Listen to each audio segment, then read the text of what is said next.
Welcome to Dexters classes. मैं जसवी भार द्वारा एलईसी पर लगातार इंफ्रास्ट्रक्चर डेवलपमेंट को बढ़ावा दिया जा रहा है, जो कि सामरिक दृष्टि से अति आवश्यक है। 1962 में इस प्रकार के डेवलपमेंट का अभाव ही हमारी हार की एक प्रमुख वजह बना। उसके बाद सरकार के द्वारा एलईसी पर तमाम दुर्गम क्षेत्रों में डेवलपमेंट को तवज्जो दी गई, जहां पर पहुंच बहुत मुश्किल है। वर्ष 2016 में बीआरओ यानी कि बॉर्डर रोड ऑर्गेनाइजेशन को सामरिक दृष्टि से 61 सड़कें बनाने का कॉन्ट्रैक्ट दिया गया, जिनकी कुल लंबाई 3324 किलोमीटर है।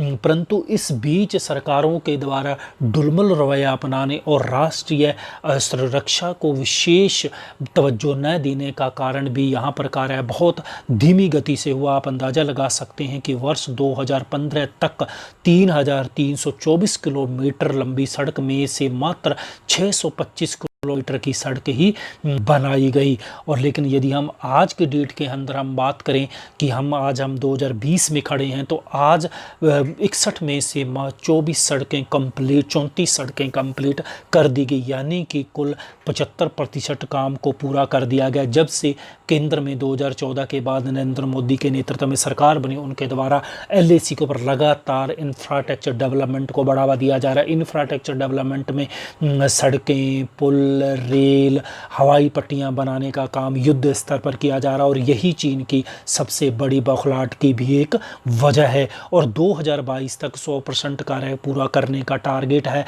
और वर्ष 2024-25 तक भारत बॉर्डर इंफ्रास्ट्रक्चर के डेवलपमेंट के मामले में चीन की बराबरी करना चाहता है। और ये इस लक्ष्य को जिस की तरह से किया जा रहा है वो मुश्किल भी नहीं है। जैसा कि इकोनॉमिक्स टाइम्स का एक आर्टिकल है जनवरी 2020 का, जिसमें ये कहा गया है कि इन ramp up 75% roads on China border ready. तो कहने का मतलब है कि अब 75% रोड का काम बॉर्डर के ऊपर कंप्लीटली कर दिया गया है। तो आज के समय में हम इसके ऊपर बहुत सी कौन कौन सी रोड बनाई जा रही है, कहाँ कहाँ सुरंगें बनाई जा रही है, इसके ऊपर हम कंप्लीटली एनालिसिस करेंगे। बने रहेगा वीडियो में आगे बढ़े उससे पहले निवेदन है कि यदि चैनल को सब्सक्राइब नहीं किया है तो चैनल को सब्सक्राइब कर लीजिएगा। अब यहाँ पर हम सबसे पहले यहाँ पर आप देख लीजिएगा कि एक निम्मू पदम दाड़चा जो रोड है, जो उसकी कुल लंबाई है 280 किलोमीटर लंबी है, इसे बनाया गया। और ये रोड इतनी सामरिक दृष्टि से महत्वपूर्ण है कि ये ऑल वेदर रोड के नाम से जानी जा रही है, यानी कि सर्दी, गर्मी, आंधी, तूफान, बर्फबारी, हर मौसम में ये रोड हमेशा खुली रहेगी। क्योंकि इससे पहले यदि हम बात करें तो जो लेह और मनाली के बीच में हाईवे है, एलएसी पर पहुँचने के लिए उस पर एक इतने दुर्गम और टेढ़े मेढ़े रास्तों से गुजरता है कि 14 से 16 घंटे की वक्त लगता है। और दूसरी तरफ वर्ष के आधे वक्त में तो ये बर्फबारी की तरह से वो रास्ता हमेशा बंद रहता था। लेकिन अब ये निम्मू पदम दाड़चा 280 किलोमीटर की रोड बढ़ने से अब न केवल उसका वक्त आधे से भी कम लगेगा, यानी कि 6 से 7 घंटे के अंदर ही आप एलएसी पर पहुंच सकते हैं। और ये न केवल आप पहुंच सकते हैं, बल्कि तुरंत सर्दी में, बर्फबारी में भी आप एलएसी पर सैन्य साजो सामान भी आसानी से पहुंचा सकते हैं। और दूसरी सबसे बड़ी बात इसकी बार ये है कि इस रोड के बनने के से न केवल पाकिस्तान ही बल्कि चाइना के द्वारा भी इसके ऊपर इस रोड के ऊपर सेना की गतिविधियां और उसको ट्रेस नहीं किया जा सकता। जैसा कि यहाँ पर जी न्यूज का एक आर्टिकल आप देख पा रहे हो कि बीआरओज nearly completed Nimmu Padam Darcha road untraceable by enemy will give 365 day connectivity, यानी कि इस पर 365 दिन कनेक्टिविटी रहेगी, यातायात बहाल रहेगा और इसको शत्रु देश के द्वारा ट्रेस भी नहीं किया जा सकता। इसको बनाया गया है बीआरओ के द्वारा, निम्मू पदमा दाड़चा रोड के नाम से इसको जाना जाता है। और यहाँ पर आप देख पा रहे हो कि ये आप मैप ही देख लीजिएगा एक बार। यहाँ पर नीचे यहाँ पर आप मनाली देखा होगा, हिमाचल प्रदेश का मनाली से दाड़चा से होते हुए ये जो गहरे नीले रंग की पट्टी चल रही है, यही मनाली लेह का हाईवे था यहाँ तक। लेकिन अब क्या किया गया है कि अब यहाँ से मनाली से होते हुए दाड़चा, और दाड़चा से ये रेड कलर के डॉट देख पा रहे हैं हम, इसी को बोला जा रहा है निम्मू दाड़चा रोड। तो ये जो डॉट डॉट के माध्यम से बना है 280 किलोमीटर की लंबी है, यह पद्मा तक जाएगा और पद्मा से आगे ये लाल रंग की पट्टी दी जा रही है, ये सीधी जा रही है निम्मू, और इधर से फिर एक और रोड बना दी गई है, ये जो सीधी जा रही है कारगिल। तो इस प्रकार से इसको इस प्रकार से कनेक्टिविटी की गई है। और यहाँ पर पहले आप घूम कर कहाँ तक ऊपर से जाना पड़ता था और फिर यहाँ से सीधा कारगिल जाते थे और कारगिल से फिर नीचे आता था श्रीनगर, जो कि लंबा चौड़ा मार्ग था। लेकिन यहाँ पर सीधा ही आप दाड़चा से पद्मा आए, पद्मा से सीधा आप पहुँच गए निम्मू। तो ये इस प्रकार से बहुत ही शॉर्टकट हाईवे तैयार कर लेगा, जो स्ट्रेटजी दृष्टि अति महत्वपूर्ण है। और इसकी एक और बात हम इम्पोर्टेंस बताइए कि देखिए जो 99 में हमारा कारगिल युद्ध हुआ था पाकिस्तान के साथ, उस समय मनाली और लेह को कम्प्लीटली कट चुका था। उस समय अति आवश्यकता होती इस प्रकार के वैकल्पिक मार्ग की, क्योंकि वो उस समय श्रीनगर तो पहुंचने के लिए इस रास्ते को पाकिस्तान की बमबारी के कारण कट गए कर दिया गया, तब इसकी अति आवश्यकता महसूस की गई थी। तो अब यहाँ पर इसके अलावा यदि हम बात करें एक और बहुत ही स्ट्रेटेजिक दृश्य अति महत्वपूर्ण, ये तो मार्ग बनाएगा और ये न केवल दुनिया का सबसे ऊंचाई पर बनाया गया, दुर्गम स्थानों पर बनाया गया है, और दूसरी तरफ ये सामरिक दृष्टि से महत्वपूर्ण, यही वजह सबसे ज़्यादा बौखलाहट इसी हाईवे की वजह से चाइना के अंदर, कि जिसे बोला जाए दारबुग शोक Daulat Bagh old DSDBO highway भी इसको बोला जा रहा है। यह सड़क दारबुग से सीमा के साथ साथ चलते हुए अंतिम जो हमारा गांव है सीमा के ऊपर LAC के ऊपर, यानी कि शोक तक 255 किलोमीटर लंबी है, जो कि समांतर चलती है, LAC के समांतर चलती है। और यह 13,000 से 16,000 फीट की ऊंचाई पर बनाई गई है। और आप अंदाज़ा लगा सकते हो कि किस तरह से दुर्गम पहाड़ियों को काट कर इस हाईवे को तैयार किया गया। और यह लेह को कराकोरम दर्रे से जोड़ती है। शोक तथा कराकोरम के बीच में जो दौलतबाग ओल्ड है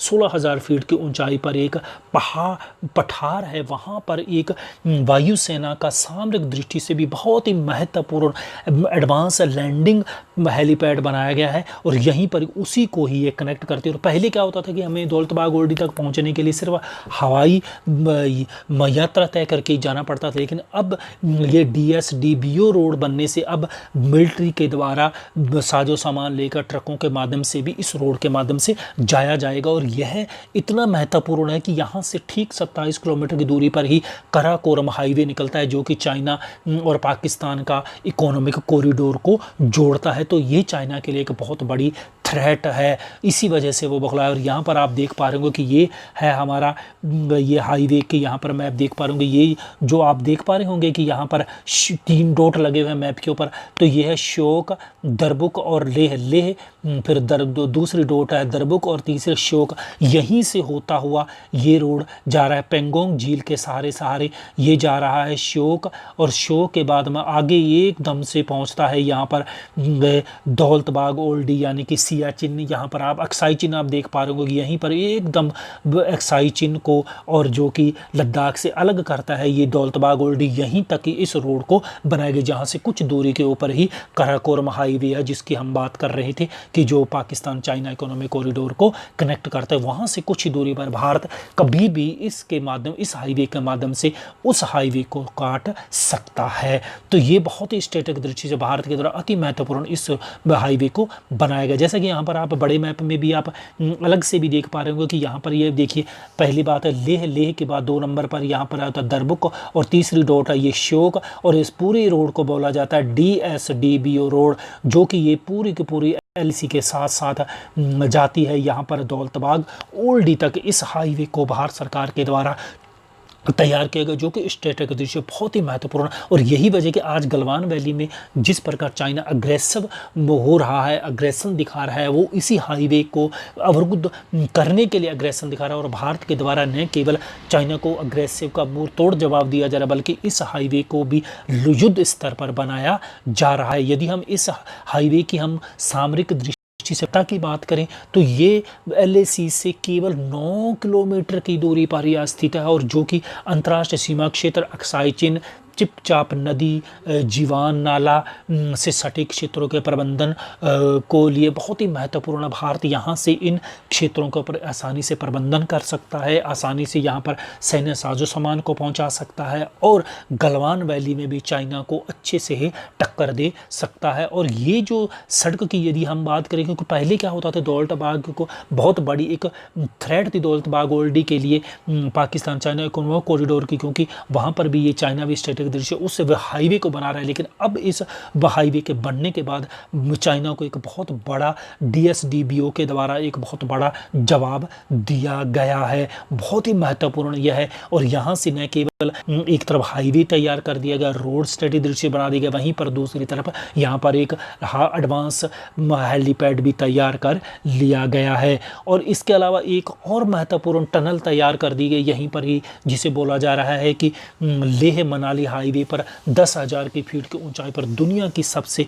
लंबी टनल बनाई गई है। और ये जो कि बर्फबारी में भी हमेशा चलती रहेगी, उस समय बर्फबारी में भी समस्या देखने को नहीं मिलेगी। हालांकि 1990 में इसका BRO के द्वारा सर्वे कर लिया गया था, लेकिन फिर वही बात है कि सरकारों को डुलमल रवैये की वजह से, मिलीजुली सरकारों का दौर रहने की वजह से 2014 तक कोई ज़्यादा काम नहीं हुआ था। 2014 में हालांकि इस टनल की नींव रख दी गई थी, लेकिन फिर वही बात है कि सरकारें आई और गई होने की वजह से यहाँ पर ये काम को ज़्यादा तवज्जो नहीं दी गई। परंतु जब फिर बाद में 2014 से मोदी के नेतृत्व में एक राष्ट्रवादी सरकार आई, तब से इस टनल को युद्ध स्तर पर तैयार किया गया और 2015 में जिसे पूरा होना था, जो जाके अब 2020 में जाकर तैयार, और हाल ही में आने वाले कुछ दिनों में इसका प्रधानमंत्री नरेंद्र मोदी के द्वारा उद्घाटन भी करना है।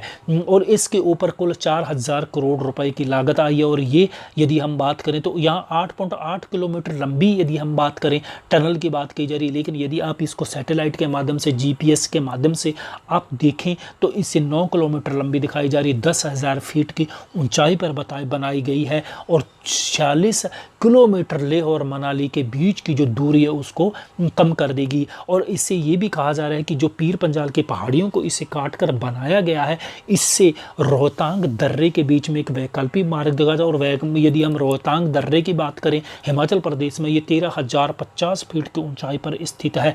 और ये मनाली से लाहौल स्पीति पर जाने के लिए जहां पहले 5 घंटे लगते थे, अब मात्र 10 मिनट में ही आप लाहौल स्पीति पहुंच सकते हैं। और यहाँ पर आप देख पा रहे होंगे कि एक आर्टिकल भी है कि Atal tunnel Rohtang can it help Indian army safeguard Ladakh. तो लद्दाख के में एक इंडियन आर्मी के लिए स्ट्रेटेजिक दृष्टि से बहुत ही महत्वपूर्ण ये टनल है। भारत यहाँ से आसानी से लद्दाख पर अपना सैन्य साजो सामान लेकर पहुँच सकता है। ये आप देख पा रहे होंगे कि ये है मनाली। पहले क्या होता था कि मनाली से फिर मर्ची, फिर रोहतांग से होते हुए सिस्सू से होते हुए केलोंग से होते हुए फिर आगे ये लद्दाख जाता था। लेकिन अब यहाँ पर आप देख पा रहे होंगे कि ये है मनाली से फिर ये रोड निकाल दी गई है सोलांग और दुंडी के बीच में, और दुंडी से होते हुए, और ये जो आप लाल डॉट, 2 लाल डॉट के बीच में हम ब्लैक डॉट डॉट डॉट देख पा रहे हो, यही 8.8 किलोमीटर लंबी एक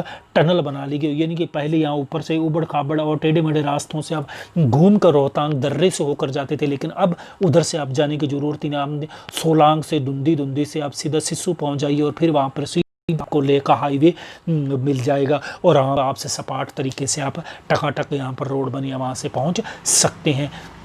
तो ये था फ्रेंड्स हमारा LAC के ऊपर जो स्ट्रेटेजिक दृश्य अति महत्वपूर्ण रोड से मोदी सरकार के द्वारा बनाई जा रही है, ताकि चाइना को अच्छे से टक्कर दी जा सके। उम्मीद है कि ये वीडियो पसंद है तो लाइक कीजिएगा, शेयर कीजिएगा, और चैनल को सब्सक्राइब नहीं किया है तो चैनल को सब्सक्राइब कर लीजिएगा। मिलता हूँ इसी प्रकार का और वीडियो के साथ। वीडियो सुनने के लिए बहुत बहुत आपका धन्यवाद।